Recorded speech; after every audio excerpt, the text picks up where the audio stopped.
Ancient Egypt's known for its monuments and mythology, but before deserts claimed the land, it was home to a rich natural world, a landscape shaped not only by pharaohs, but also by lions, giant cattle, elephants, and birds taller than a man. These animals inspired rituals, legends, and fear. Today, they're gone, but their story lives on, buried in art, fossils, and memory. In 2015, researchers at the University of Michigan introduced the term Egyptomania, a label for the deep fascination that so many people have with ancient Egypt. And honestly, it's not hard to see why. Egypt wasn't just another civilization, it was one of the most enduring in history, lasting over 3,000 years. Historians generally agree that ancient Egypt began around 3150 BC and came to an end in 30 BC, following the death of Cleopatra and the transition to Roman rule. Throughout this long and remarkable era, Egypt became a cradle of invention and innovation across nearly every domain of human knowledge. But it wasn't just human accomplishments that shaped their world. Nature itself looked very different back then, wilder, untouched, and more pristine than today. Believe it or not, while the pyramids were being built, woolly mammoths still roamed the earth, at least in isolated areas. Meanwhile, the land we now call Egypt was nothing like its present-day arid self. It was cooler, wetter, and greener, particularly in the civilization's early stages. At the heart of Egypt's development stood the Nile River. Back then, the Nile flowed broader and lusher than it does today, thanks in part to the absence of major human interference. This natural richness supported a wide variety of plant and animal life. Some species still exist in other parts of the world, while many others have completely vanished. The mighty Barbary lion. One such lost species is the Barbary lion, also known as the Egyptian lion. You might have heard of it, but many don't realize how deeply it was tied to Egypt's natural landscape.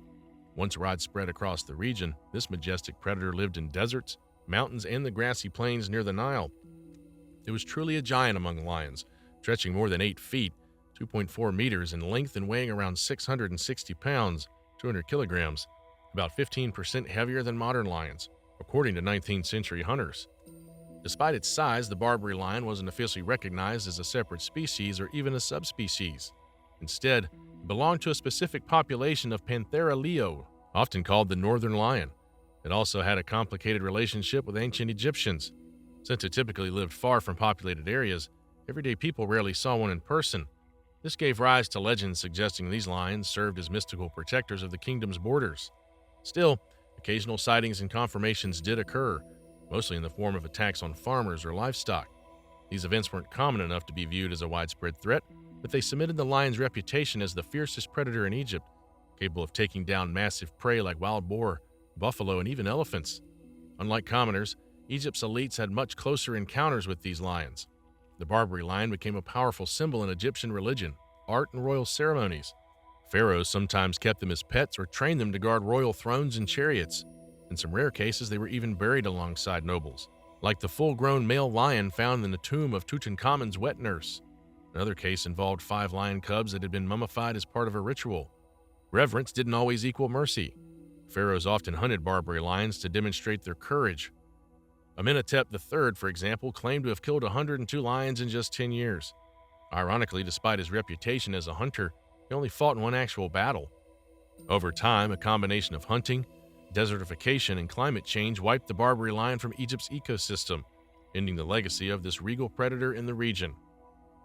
The powerful Aurochs. Another extinct creature once found in Egypt was the Aurochs, scientifically known as Bos primigenius. Often described as the wild ancestor of modern cattle, this enormous animal played a much more direct role in the lives of everyday Egyptians. Weighing between 3/4 of a ton and over 1.5 tons, the Aurochs were more similar in size and strength to a bison than a cow. But their size wasn't their only distinctive feature. Aurochs had different body proportions, long, slender legs, and thick, muscular necks and torsos.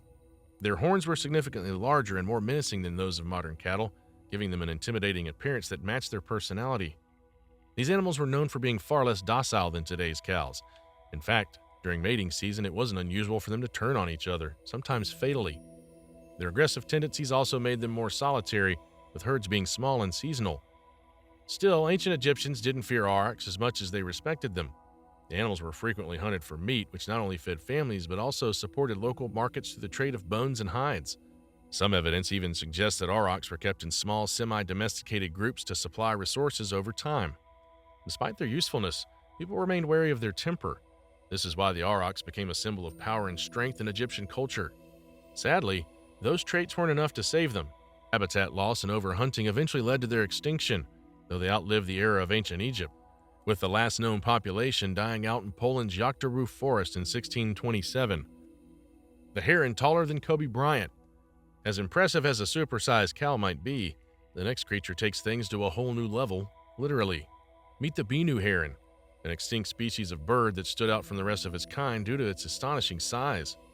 Based on fossil evidence and depictions in Egyptian art, adult Benu herons regularly grew taller than humans, reaching an average height of 6.6 feet, 2 meters, roughly the same as the late NBA legend Kobe Bryant. If it still existed today, the Benu heron would hold the title of the tallest bird capable of flight, dethroning today's champion, the Saurus crane. But the Benu heron wasn't just tall, its wingspan was extraordinary as well, stretching over 8.9 feet, 2.7 meters, making it 34% wider than that of an ostrich, which is currently Earth's heaviest living bird. Paleontologists believe this giant heron lived in the wetlands of the Nile River and preyed on a diverse diet that included fish, amphibians, turtles, small mammals, snakes, and even baby reef sharks. Its sheer presence likely left a deep impression on ancient Egyptians, many of whom believed the mythical deity Benu, a symbol of the sun, creation, and rebirth, was inspired by this enormous bird. Benu worship centered around Heliopolis, a major religious city and spiritual capital of sun cults. As part of their reverence, some Benu herons were even burned alongside mummies, likely to serve as guardians or spiritual protectors in the afterlife. Sadly, despite their sacred symbolism, not much else is known about how humans interacted with these birds. It's possible they were hunted, as overhunting combined with wetland destruction is thought to have contributed to their extinction. By around 1800 BC, the Benu heron had disappeared from the fossil record. The animal known only from art. Surprisingly, the Benu heron wasn't the only bird to vanish from ancient Egypt. Another species, known as the Meidum goose, met a similar fate, but this one is unique for a very unusual reason. It's the only extinct animal ever discovered solely through artwork, not to be confused with the non-existent medium goose. The Meidum goose appears almost identical to today's geese in terms of diet and habitat. What sets it apart was its coloring, unique and vivid patterns not seen in any living species. The only evidence we have of this animal comes from a 4,600-year-old mural so renowned that it's often called Egypt's Mona Lisa. In the scene, several Meidum geese are shown getting caught in a clap net, being prepared as offerings for a royal figure.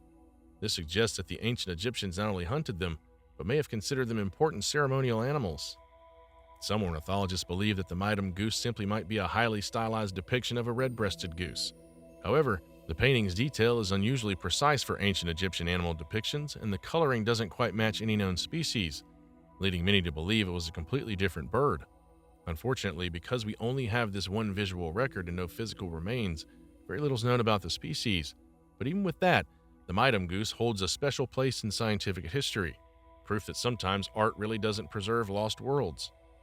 The North African elephant. Not every extinct animal in ancient Egypt was admired. In fact, one large mammal seemed to earn more resentment than reverence: the North African elephant. This elephant was a subspecies of the African bush elephant, but was notably smaller, closer in size to today's Asian elephants.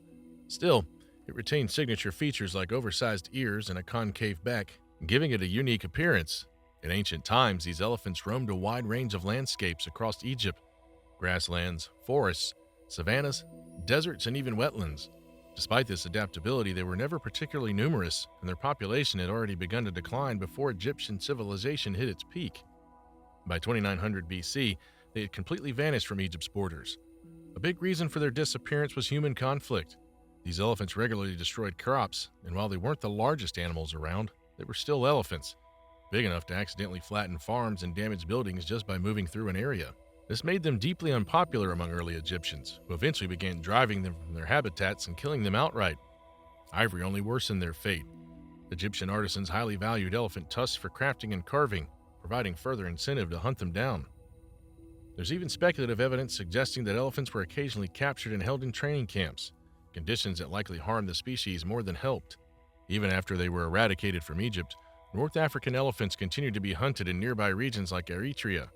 One pharaoh's hunting expedition reportedly killed over 120 in a single campaign. These elephants were used in royal zoos, as pets, and even in war. The 12th dynasty of Egypt employed them extensively in military battles, something that certainly didn't help their dwindling numbers. Despite these pressures, They managed to survive a little longer, until the 4th century AD, when the Roman Empire began importing them for use in circus games and gladiatorial shows. The heavy toll of captivity, exploitation, and entertainment ultimately led to their final extinction. The hippos that fought back. While elephants faced persecution in ancient Egypt, they weren't the only massive animals to clash with human society. Hippos, too, were once native to the Nile, and although their species still exists in other parts of Africa today, they are now locally extinct in Egypt. Back then, the hippos of the Nile were anything but peaceful giants. Much like the elephants, they destroyed crops and angered farmers. But they also went further. Hippos were known to attack boats, kill livestock, and even injure or maul humans. Their aggression made them a serious threat to ancient communities. In fact, hippos posed such a problem that even the pharaohs had to get involved. Sometimes these encounters ended in tragedy. One of the most legendary examples is Narmer, Egypt's first pharaoh, who was reportedly killed by a male hippo in the 62nd year of his reign. This growing tension between humans and hippos led to deliberate and systematic efforts to reduce their numbers. Early rulers spent considerable resources trying to exterminate hippos and push them out of marshlands.